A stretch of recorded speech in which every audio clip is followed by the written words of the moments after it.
Yo, what's up GameLeapers, how are we all? Coach Cheese is back and I have a special video for you today because I'm going to be revealing the 20 best champions of the upcoming patch 11.5, and this is going to give you an idea on who to play for the rest of this 11.4 patch so you can hit the ground running on that particular champion in a week's time. Now it's all well and good knowing who these champions are, but having an understanding as to why these picks are OP is far more important, so to know the ins and outs of these champions and how they fit into the meta, make sure to stick around for the whole video. Now to develop an even greater understanding of this wacky season, make sure to head on over to the GameLeap website for elite learning resources, guides, courses, analyses. We have it all, guys, so check it out. Links, as always, in the description and comment section. Alright, let's get into it. And starting off the countdown is a champion who is going to be low-key busted in 11.5, and the reason I say that is because not many of us think this champion is OP at the moment, and it will take a while for people to realize how good he is. Now what's funny is that when I say Kayn, you think of solo queue destruction, right? He can 1v9 games as well as anyone. Well, he's fallen off since his 55% win rate days until recently, where he's been picked by pros. And there's one item these dudes buy that is getting buffed in 11.5, and this is what will make Kayn a much more contested pick. So Mirror Mana is getting buffed, and yes, it is now a core item on Kayn, so your attacks will deal less damage, but your abilities will deal 3.5% of your max mana, which is 40% more, and 6% of your total AD as well. Now this is nuts on blue Kayn especially, so the assassin variation, because your abilities are everything. Don't forget as well that Mirror Mana gives you ability haste, which is also red hot, but guys, I'm still not done. There is more. You see, another item you can build on Kayn is getting buffed too, and this is Serpent's Fang. So essentially, you reduce the strength of incoming shields on enemy champions, and think about this. You can just smite the enemy AD carry to activate this passive, press R, and even if they get a Janna shield or their lifeline passive from shield bow, you will rip through them like never before. So 11.5 Kayn, guys, I want you to tell me how excited or unexcited you are to see this in action. Now just ahead of Kayn, guys, we have a champion who could also benefit from the Mirror Mana change, but she's really in this list because of her strong laning phase and game-winning ultimate. So if you're an AD carry, you'll be pleased to know Miss Fortune will still be one of the best picks in the bot lane. Now the great thing about MF is the range you have in teamfights because of your ult, and the damage you can deal during the laning phase via your Q. Think of all the popular supports at the moment too. You've got Leone, you've got Thresh, you've got Alistar. Pair one of these meatheads with MF, the most oppressive combos going around. And also the fact that ranged champions, well, they don't really exist in low elo. This makes MF an even better pick because the entire enemy team will be phase tanking your bullet time. Great in lane, great team fighting, and you can also entertain the idea of building a Mirror Mana so your Q and ultimate can get access to its extra damage. Salivating stuff. Let's keep the salivating going, and coming in at number 18 is a champion currently flying under the radar, especially in lower elos, and I want you guys to pay attention here because the cheese believes this champion to be one of the best carry champs in the game. So if you're a jungler, one champion you have to learn and play next patch is Rek'Sai. You see, with the jungle changes, guys, you have a much better chance of winning when you pick a jungler with good clear speed and strong ganking potential. Well, Rek'Sai fits the bill perfectly. She has one of the fastest early game clears, devastating ganks, and what will also help you next patch is the Serpent's Fang buff, which I just alluded to. And yes, I know Rek'Sai doesn't build this item much now, but like Kayn, you can proc its passive easily, and therefore one-shot shielded squishies, which yeah, you can do before. So think of a Rek'Sai burrowing around, and all of a sudden, she lands her Q on you.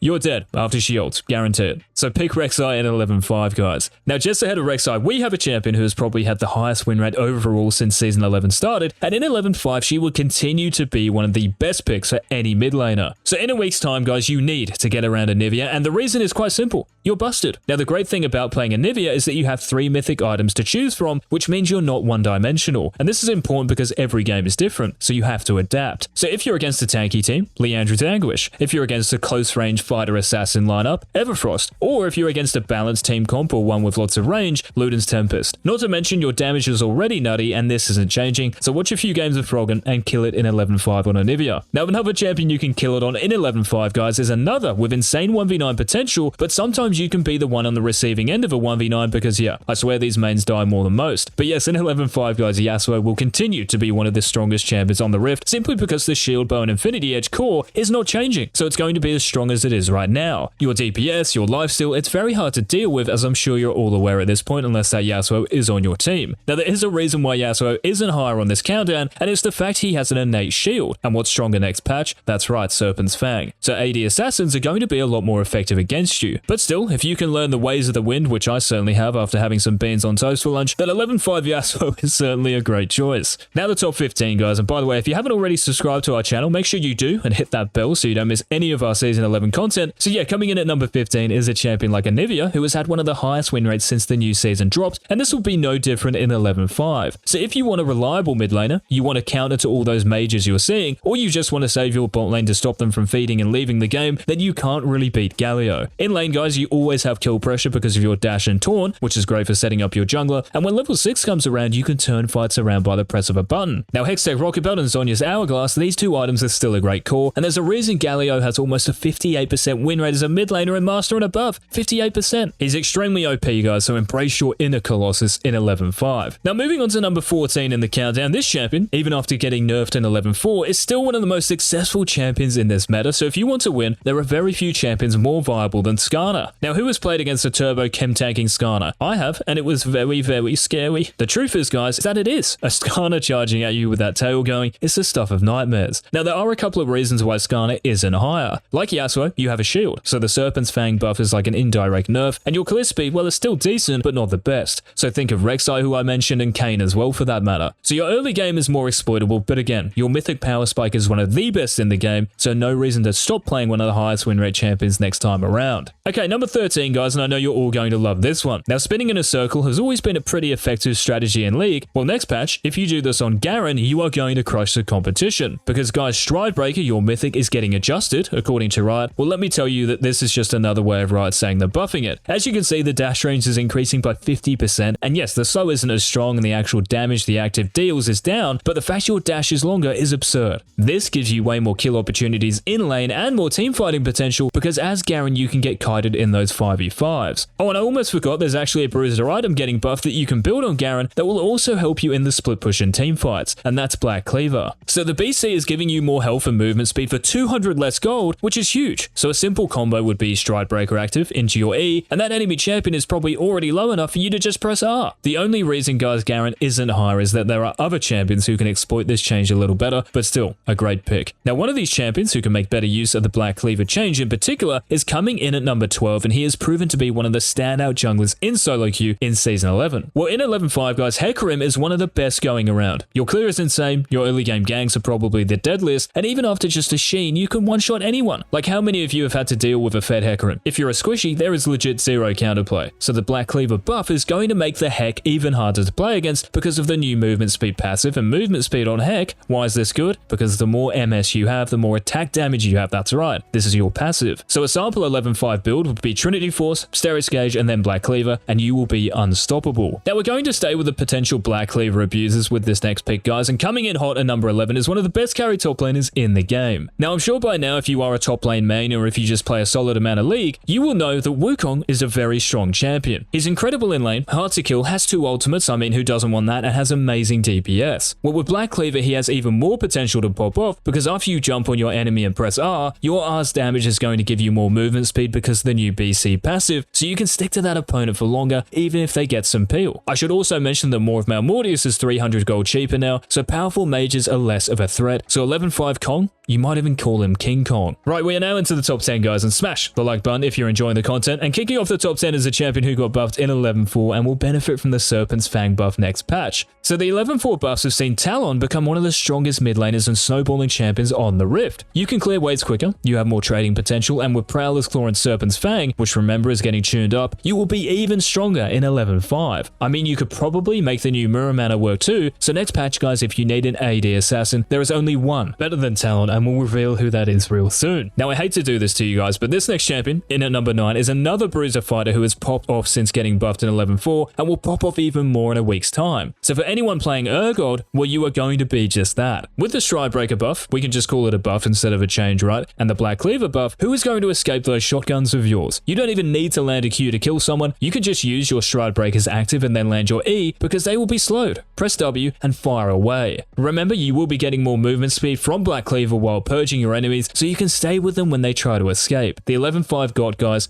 going to be nutty. Now, a similar champion is also going to be nutty next patch, and after increasing in win rate by over 2%, this will continue to climb in 11.5. So if you want a solo carry split pusher, you can't really beat FIORA. With Stridebreaker's dash extended, you will have so many more kill opportunities, and keep in mind, this also makes it easier to proc your vitals during your ultimate too. Now, guys, some FIORA players are already build Muramana so they can scale into a late game juggernaut, and with the 11.5 buff that's coming, your Q is going to be stupidly broken with this damage in the later stages of a game. More of Malmortius becomes more viable too into the right comp, so 11.5 FIORA, guys, looking more OP than ever. Alright, I hear you. You've had enough of bruisers being on the 11.5 menu. Well, let me throw another main course at you. Not sure how that analogy works, but yeah. Coming in at number 7, guys, is one of the best mid laners on the Rift right now, now, and I think we can count ourselves lucky she isn't benefiting from any buffs next patch. So this champion is Diana, guys, and ever since Riot changed Night Harvester in 11.1 so it gives more health and flat AP, Diana has been carving up ranked. So the extra AP gets put into your Q and R, making you one of the highest burst champions in the game, and as we all know in this meta, this damage is often what decides games. In high elo, Diana has close to a 56% win rate, which is super high, and even in lower levels of play is a constant fixture in the top win rates. So if you want a hard carry, blow someone up mid laner, guys, 11.5 Diana it is. Now another hard carry champion you can pick in 11.5 is the best AD carry, and though bruisers and AD assassins are going to be stronger, you can outduel anyone with some practice because you're that strong. So in 11.5, guys, if you want to survive and solo stomp games from the bot lane, VAYNE is the go-to marksman. You see, you don't have to rely on your support as much as other scaling ADCs, and once you get your Berserkers, Greaves, and Kraken Slayer, you pretty much have everything you need to out DPS everyone and go from 1 kill to 20. You might even say Black Cleaver giving 100 more health is good for VAYNE, and it is, and with Senna nerfed and Jhin and Misfortune more vulnerable next patch, VAYNE is the standout ADC you have to play. Alright guys, we have arrived at the top 5 champions of 11.5, and before we reveal these monsters, and we ain't talking the energy drink, one last friendly reminder to check out the GameLeap website. If you are serious about improving, about getting as much as you can out of League of Legends, then join thousands of your fellow summoners and click on the links down below. Now coming in at number 5 is an unsurprising one, in that he's been broken for the whole of Season 11, and because he nor his items are copping nerfs, YONE is the 5th best of 11.5. I think it's common knowledge by now that YONE with Immortal Shield Bow, Infinity Edge, and Bloodthirst is arguably the strongest 3-item spike in the entire league, and nothing is changing that next patch. I mean, you might say a Bruiser combo with Stridebreaker and Black Cleaver is better, but still, YONE is one of the best to mid-late game champions. Now, the buff to Serpent's Fang does mean that against AD assassins you are a little weaker because your W and Bloodthirster shields aren't as strong, but this won't be significant enough to stop you from dominating the Rift with those two swords. Oh, and if you want to learn and master YONE, by the way, make sure to check out our YONE guide. Now, this next champion, guys, was already good before Riot decided to buff Everfrost. Well, now he is great and the second best mid laner in the game. So if you want a mage to play next patch, there is no one better than KASSADIN, who is boasting around a 53% win rate across the board. So the Everfrost buffs were huge. More HP, Kindle Gem is now part of the build path, the active's cast time is quicker and deals more damage, so this means you are harder to kill and at the same time you still hurt. So your big counters like Zed, Aurelia, Talon, these champions are so much easier to play against because you can peel yourself with Everfrost active. With the mage class being strong as well at the moment, we've already mentioned ANIVIA and GALIO for instance, KASSADIN is going to continue having a field day in 11.5. Now coming in at number 3, guys, is the best tank on the Rift, and even with bruisers being stronger, it is going to be extremely hard to stop CHOGATH from feasting in 11.5. In recent patches, the Force of Nature buff, the Frozen Heart buff, the Gargoyle Stoneplate buff, the Frostfire Gauntlet buff, all of your major items were upgraded, and they are staying that way. You may be weak early on, so try not to use your Q for the fun of it, because you can get punished, but once you get Balmy Cinder or an early Brambles Vest, you are set to have one heck of a performance. You might want to ban the number 1 champion on our countdown though.